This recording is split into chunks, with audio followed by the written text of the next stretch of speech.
Hi friends, welcome to workshop. Friends, இப்போ நம்ம பார்த்துட்டு இருக்கிறது வந்து ஒரு 300 லிட்டர் டீப் ஃப்ரீசர். இது ப்ராப்ளம் என்னென்னா, இதில் வந்து கம்ப்ரஸர் வந்து போயிருந்தது. அதுவும் இல்லாமல் வந்து பாக்ஸில் வந்து இன்னர் லீக்கேஜ் இருக்கலாம், கண்டென்சர் லீக்கேஜ் இருக்கலாம், எல்லாமே வந்து கட் பண்ணியிருந்தது. ஜஸ்ட் பாக்ஸ் மட்டும்தான் நம்மக்கிட்ட இருந்தது. நமக்கு வந்த ஆர்டர் வந்து ஜஸ்ட் வந்து ஒரு எல்லாமே வந்து புது மெட்டீரியல் போடுறோம். கிட்டத்தட்ட வந்து இதுக்கு வந்து புது கம்ப்ரஸரு, அப்புறம் வந்து காப்பர் பைப்பு வந்து ஆக்சுவலாக வந்து கூலிங் காயில் வந்து நம்ம வந்து ஃபிட் பண்ணுறோம் ஒரு 4 வருஷம். அதுவும் வந்து புதுசு. அதுக்கப்புறம் வந்து கேப்லர் பைப்பு, ஸ்டெய்னரு, கண்டென்சரு எல்லாமே கிட்டத்தட்ட வந்து நமக்கு அந்த ஜஸ்ட் அந்த பாக்ஸை தவிர மீது எல்லாமே வந்து நம்ம வந்து புதுசு வந்து ஃபிட் பண்ணுறோம். இதுக்கு மெட்டீரியல் அப்படின்னு பார்த்தோம்னா ஒரு கிட்டத்தட்ட வந்து நமக்கு வந்து 8000 வரைக்கும் நமக்கு வந்து மெட்டீரியல் ஆகும். அதுவும் இல்லாமல் இந்த பாக்ஸ் ஒரு 225 போட்டோம்னா கூட கிட்டத்தட்ட, அதாவது சேல் ரேட் அப்படின்னு பார்த்தோம்னா ஒரு 13,000க்கு ஒரு 300 லிட்டர் பாக்ஸு எல்லாமே புதுசு போட்டு பாக்ஸ் மட்டும் பழசு வந்து வரும். நம்ம வந்து 1 இயர் வாரண்டியோடு வந்து நம்ம வந்து ரெடி பண்ணிடலாம். ஏன்னா கம்ப்ரஸருக்கு வந்து புது கம்ப்ரஸர்ன்றதுனால இதில் வந்து 1 இயர் வாரண்டி வந்துடும்.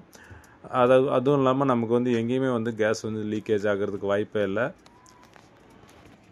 இதோட பர்பஸ் அப்படின்னு பார்த்தோம் அப்படின்னா, இவங்க வந்து ஜஸ்ட் வந்து ஒரு கூல்ட்ரிங்க் ஷாப் பர்பஸ்ஸு, அதாவது வந்து +5 டிகிரி அந்த ரேஞ்சு நமக்கு அவங்களுக்கு வந்தாலே போதும்.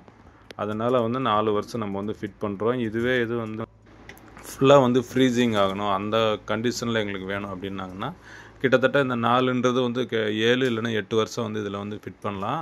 அதாவது 3 இன்ச்சுக்கு ஒரு பைப்பு அப்படின்ற மாதிரி 1 வருஷன்ற மாதிரி நம்ம வந்து ஃபிட் பண்ணோம் அப்படின்னா, அதாவது 500 லிட்டரு ப்ளூ ஸ்டார் பாக்ஸுக்கு அந்த மாதிரிக்கு வந்து 7 வருஷம் வரும். இதுக்கு அப்படின்னா ரொம்ப கிட்டத்தட்டனா ஒரு 9 வருஷம் வரைக்கும் நம்ம வந்து ஃபிட் பண்ணுற மாதிரி இருக்கும். அந்த மாதிரி பண்ணோம் அப்படின்னா இதுக்கு வந்து கம்ப்ரஸர் ரேஞ்சு கூட நம்ம வந்து அதிகமாக வைக்க வேண்டியது இருக்கும். இதில் நம்ம இப்போ வச்சுருக்கிறது வந்து MA57 கம்ப்ரஸர் வச்சுருக்கோம். ஒருவேளை அந்த மாதிரி வந்து நம்ம 8 இல்லைனா 9 வருஷம் நம்ம வந்து பைப் ஃபிட் பண்ண போகிறோம் அப்படின்னா இதுங்க வந்து 88 கம்ப்ரஸர் நம்ம வந்து வைக்க வேண்டியது இருக்கும். அதாவது அதோட ரேஞ்சு எப்படின்னா நமக்கு வந்து கிளாரிட்டியாக வந்து நமக்கு வந்து மைண்டில் வந்துடணும். இது வந்து ஒரு 300 லிட்டர் டீப் ஃப்ரீசர் அப்படின்னா சாதாரண ஃப்ரிட்ஜுக்கு நமக்கு யூஸ் ஆகிற 300 லிட்டர் சாதாரண ஃப்ரிட்ஜு, டபுள் டோர் ஃப்ரிட்ஜுக்கு வர கம்ப்ரஸர் வந்து இதுக்கு வந்து நம்ம செட் பண்ணுறோம் அப்படின்னா அதுக்கேற்ற மாதிரி நம்ம வந்து பைப் வந்து நம்ம வந்து டிக்ரீஸ் பண்ணுறோம். ஒருவேளை ஃபுல்லாக வந்து ஃப்ரீசிங் வரணும் அப்படின்னா அதோட ரேஞ்சு வந்து அதிகமாக இருக்கும் பைப்பு. அதுக்கேற்ற மாதிரி நம்ம வந்து கண்டென்சர்லேருந்து எல்லாமே வந்து நம்ம வந்து பர்ஃபெக்டாக ஃபிட் பண்ணோம் அப்படின்னா பக்காவாக வந்து நமக்கு வந்து ரிசல்ட் வரும்.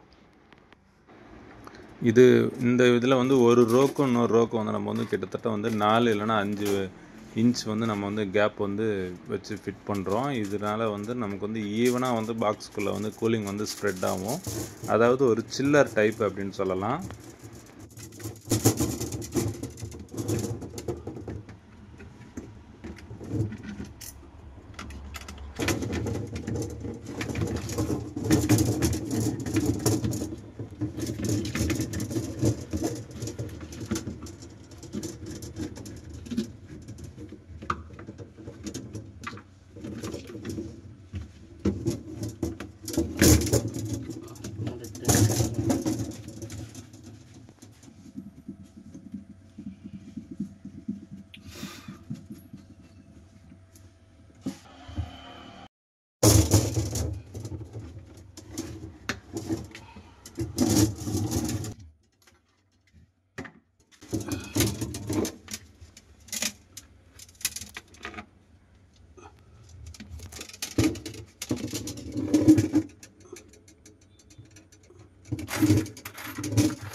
கிட்டத்தட்ட அந்த பைப்புங்கெல்லாம் நம்ம நினச்ச ரேஞ்சுக்கு ஃபிட் பண்ணியாச்சு. இதுக்கப்புறம் அந்த பைப்புக்கும் அந்த அலுமினியம் ஷீட் பாக்ஸுக்கும் நம்ம வந்து நல்ல ஒரு பாண்டிங் இருக்கணும். கொஞ்சோண்டு கேப் இருந்தால் கூட நமக்கு வந்து ஐஸ் வந்து ஸ்ப்ரெட் ஆகாது. அந்த பைப் மட்டும் சுற்றி நமக்கு வந்து ஐஸ் கட்டும்.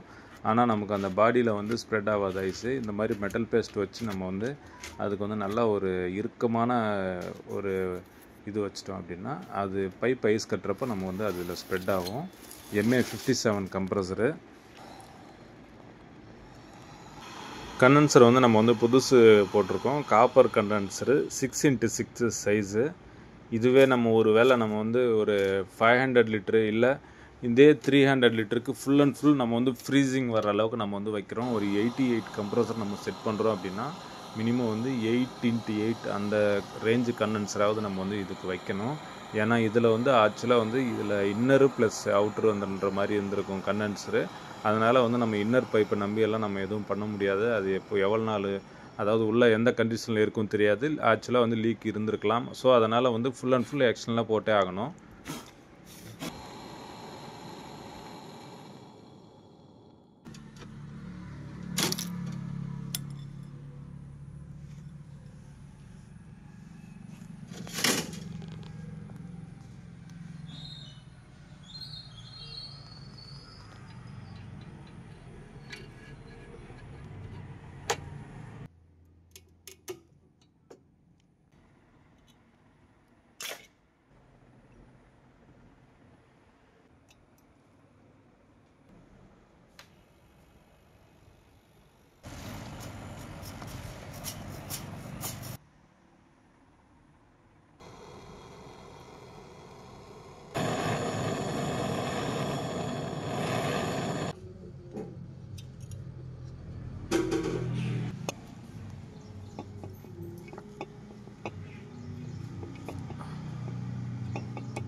இதுக்கு வந்து 15 mg ஸ்டெய்னர் போட்டிருக்கோம். சிலிக்கா ஸ்டெய்னரு. கேப்லர் வந்து 3.6 போட்டிருக்கோம். அதாவது 57 கம்ப்ரஸர்ன்றதுனால நம்ம வந்து ஒரு 8 to 9 ஃபீட் அந்த ரேஞ்சுக்கு நம்ம போடுறோம்.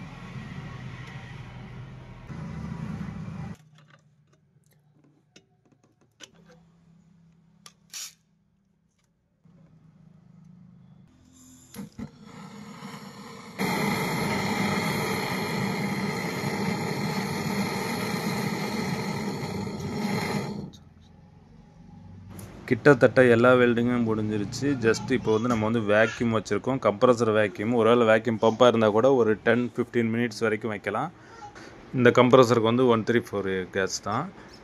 ஒரு மேக்ஸிமம் அப்படின்னு பார்த்தோம்னா 15க்குள்ளே வந்து நமக்கு வந்து எக்ஸலண்ட்டாக செட் ஆகிடும். 10 to 15 மேக்ஸிமம் 15 வரைக்கும் கூட வராது. ஒரு 12 அந்த ரேஞ்சுக்கே வந்து நமக்கு வந்து எக்ஸலண்ட்டாக 4 பைப்பு நமக்கு வந்து ஐஸ் வந்து பக்காவாக வந்து நமக்கு ரிட்டர்ன் வர்ற பைப் வரைக்கும் ஐஸ் வந்துடும். இதோட ரிசல்ட் அப்படின்னு பார்க்குறப்போ அந்த பைப்பு நம்ம வச்சு நம்ம ஃபிட் பண்ணியிருக்கிற 4 வருஷ பைப்பும் அது கூட நமக்கு வந்து பக்கத்தில் ஸ்ப்ரெட் ஆகிருக்கிற ஐஸும் நமக்கு பார்த்தா தெரியும். அந்த அளவுக்கு வந்து நமக்கு ஸ்ப்ரெட் ஆகிருந்தால் தான் நமக்கு வந்து உள்ளே வந்து எக்ஸலண்ட்டாக வந்து கூலிங் வந்திருக்கும். சூப்பராக நமக்கு கூலிங் வந்திருக்கு. பாக்ஸ் நம்ம நினச்சதை விட சூப்பராக வந்து ரெடி ஆகிருக்கு. இது வந்து ஒரு 1 hour ரன்னிங்கில் வந்து இதோட இது அதாவது கேஸ் சார்ஜிங் பண்ணி 1 hour ரன்னிங். இன்னும் அதிகமாக வைக்கிறப்போ நமக்கு வந்து சூப்பராக வந்து ரிசல்ட் கிடைக்கும். ஃப்ரெண்ட்ஸ், இந்த வீடியோ உங்களுக்கு யூஸ்ஃபுல்லாக இருக்கும்னு நினைக்கிறேன். பிடிச்சா லைக் பண்ணுங்கள். நம்ம சேனல் மறக்காமல் சப்ஸ்கிரைப் பண்ணுங்கள்.